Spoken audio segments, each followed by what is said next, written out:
तो भाई current electricity की बात करूं या फिर कैपेसिटेंस की बात करूं, व्हीटस्टोन ब्रिज का जो कॉन्सेप्ट है हर जगह आ ही जाता है और बड़ी समस्या देता है स्टूडेंट्स को। इसकी दिक्कत यह नहीं है कि Wheatstone bridge as a topic बहुत ज्यादा टफ है, प्रॉब्लम बस ये आती है कि वो सर्किट आप इमेजिन नहीं कर पाते और अंडरस्टैंड नहीं कर पाते कि हाँ इसको व्हीटस्टोन ब्रिज से करना है।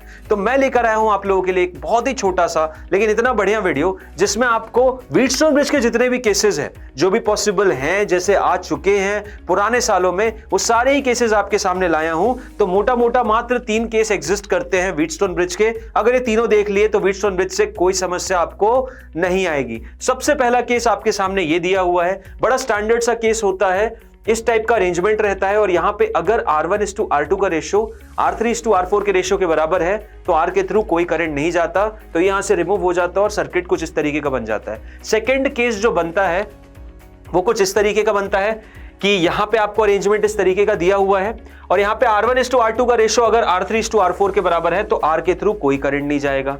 थर्ड जो स्ट्रक्चर आता है, देख लो यहां पे R आपने रिमूव कर दिया तो फाइनल स्ट्रक्चर ये बन जाता है। अब इसको सॉल्व करना बड़ा आसान है, ये दोनों सीरीज में, ये दोनों सीरीज में, सेम गोज ओवर, ये दोनों सीरीज और ये दोनों सीरीज। थर्ड स्ट्रक्चर जो आता है वो इस तरीके का आता है जहां पे आपको अरेंजमेंट कुछ इस तरीके का दिया रहेगा। यहां पे भी अगर R1:R3 या R1:R2 की वैल्यू R3:R4 के बराबर है तो R के थ्रू कोई करंट नहीं जाएगा। ठीक है, सो यही 3 केसेस व्हीटस्टोन ब्रिज के एग्जिस्ट करते हैं। पुराने सालों के जितने पेपर आप उठा लो आपको यही 3 केस देखने को मिलेंगे और अगर ये 3 हमने समझ लिए तो फिर कोई दिक्कत नहीं आएगी। अब इसमें कैलकुलेशन किस हिसाब से होती है तो बहुत नॉर्मल सा फंडा है जहां पे आपने ये जो वैल्यूज दे रखी है R1:R2, आपको बस इतनी सी सिंपल केस समझना है। मैं एक स्टैंडर्ड व्हीटस्टोन ब्रिज ये ले लूं अगर,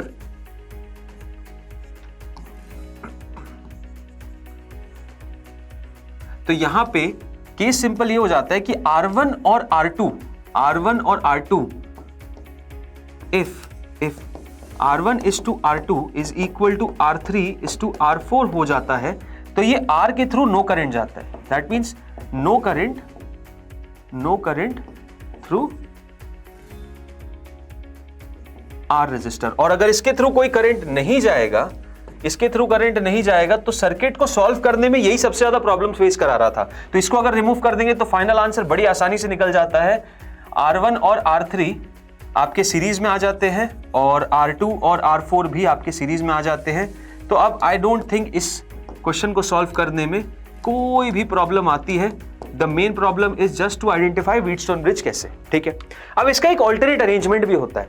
ऑल्टरनेट अरेंजमेंट कुछ इस तरीके का होता है कि अगर आपने ए और बी के अक्रॉस बैटरी लगाई तो कभी कभी आप ये आर और वो बैटरी को रिप्लेस कर देते हो। क्या कर देते हो? आर और बैटरी को रिप्लेस कर देते हो। जैसे कि एक बहुत स्टैंडर्ड सा केस ये बनता है जहां पे आपने अभी जस्ट देखा होगा, यहां पे आपने ये बैटरी एक लगा दी, तो क्या ये एक व्हीटस्टोन ब्रिज का केस बन रहा है? हाँ बिल्कुल, ये एक व्हीटस्टोन ब्रिज का केस बन रहा है। और वो अलग बात है कि R1 और R2 और R3 और R4 का रेशियो बराबर होना चाहिए, तभी हम बोल सकते हैं कि R के थ्रू कोई करंट नहीं जाएगा। बट मेन पॉइंट ये है, अगर मान लो ये व्हीटस्टोन ब्रिज है, this is actually a Wheatstone bridge, ये व्हीटस्टोन ब्रिज है, ठीक है, this is a Wheatstone bridge, तो यहां पे एक ऑल्टरनेट अरेंजमेंट ये होता है कि आप इस R को इस बैटरी के साथ रिप्लेस भी कर दोगे तो भी कोई दिक्कत नहीं है, तो भी केस सेम ही रहेगा। मतलब मैं इसको या तो इस तरीके से समझ सकता हूं या फिर मैं उस R की जगह एक बैटरी भी लगा सकता हूं।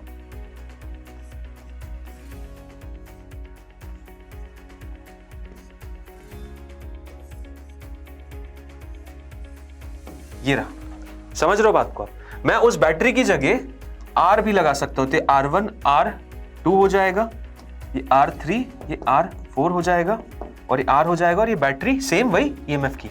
ये भी एक व्हीटस्टोन ब्रिज, और यहां पे भी आप बोल सकते हो अगर R1:R2 is equal to R3:R4 है, इसके थ्रू कोई करंट नहीं जाएगा, जैसा कि यहां पे हो रहा है। तो एक ऑल्टरनेट अरेंजमेंट भी आप लोगों को पता होना चाहिए। देखो मेन प्रॉब्लम यही है व्हीटस्टोन ब्रिज की कि सर्किट समझ नहीं आते कि सर्किट होते कैसे। ठीक है, यहीं पे एक थोड़ा एडवांस लेवल पे अगर हम चले जाए तो एक्सटेंडेड व्हीटस्टोन ब्रिज भी बनते हैं।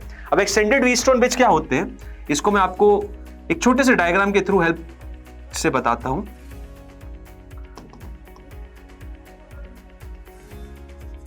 अगर आप ऐसे बहुत सारे कॉम्बिनेशन देखो रेजिस्टर्स के, लाइक, और इनके बीच में ये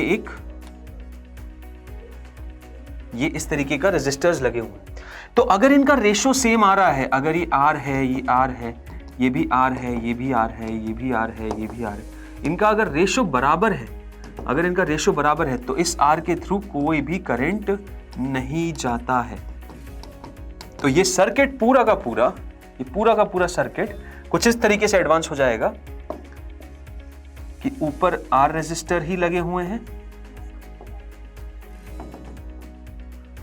और नीचे आर रेजिस्टर लगे हुए हैं। ये बीच के रेजिस्टर आपके रिमूव कर दिए जाते हैं क्योंकि इनके थ्रू कोई भी करंट नहीं जाता। ये एक एक्सटेंडेड व्हीटस्टोन ब्रिज कहलाता है एंड आई थिंक आप लोगों को ये समझ में आया। अब इसका आंसर निकालना बड़ा आसान होता है, सारे आर सीरीज में, सारे आर सीरीज में फाइनल पैरेलल में होंगे। तो ये एक्सटेंडेड व्हीटस्टोन ब्रिज का हालांकि केस नीट में तो नहीं आता, बट स्टिल आपको ये आइडिया होना चाहिए कि कैसा होता है। मेन आपको जो पिक्चराइजेशन होनी चाहिए वो यही होनी चाहिए कि व्हीटस्टोन ब्रिज किस किस टाइप के एग्जिस्ट करते हैं। तो बस यही था इस सेशन का मोटिव, जो कि आपको व्हीटस्टोन के लिए एक छोटा सा सेशन ऐसा हो जो कि आपको व्हीटस्टोन के जितने भी केसेस पॉसिबल होते हैं उन सबसे वाकिफ करा दे, ताकि एग्जाम में आए तो आप उसको आइडेंटिफाई करने में कोई प्रॉब्लम फेस ना करें। सो ऐसे ही छोटे वीडियोस और स्मॉल कॉन्सेप्ट्स के लिए इस पर्टिकुलर चैनल को सब्सक्राइब कर लो और फटाफट से इस वीडियो को लाइक भी कर दो ताकि और आपको ऐसे वीडियोस शोकेस होते रहे। So I will sign off, मिलते हैं अगले वीडियो में। Thank you and bye bye.